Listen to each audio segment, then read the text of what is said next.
បាទសួស្តីបងប្អូនទាំងអស់គ្នាបាទថ្ងៃនេះមកដល់ពងសោមហើយបងប្អូនបាទហើយក៏មានកាដូពិសេសជូនដល់ហ្វេនខ្ញុំបាទមកឆ្វេងផ្ទាល់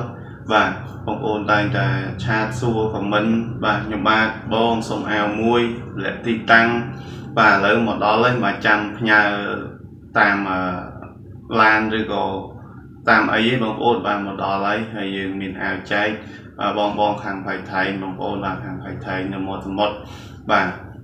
ព្រោះបងក៏ឆាតចូលពេកខ្ញុំបានច្រើនតែបងសុំអាវមួយហើយបាទហើយគាត់ជា fan របស់ខ្ញុំផ្ទាល់បាទអញ្ចឹងថ្ងៃនេះទៅដល់ផៃថៃហើយបងប្អូនបាទហើយ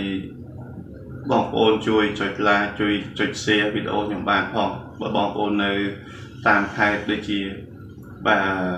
ពោធិ៍សាត់បាត់ដំបងអីបាទខ្ញុំមានជើងទៅនឹងខ្ញុំនឹងដាក់អាវទៅច្រើនសម្រាប់ចែកដល់ fan របស់យើងបាទហើយបងប្អូនអត់ទាន់បានកុំអន់ចិត្តអីបាទ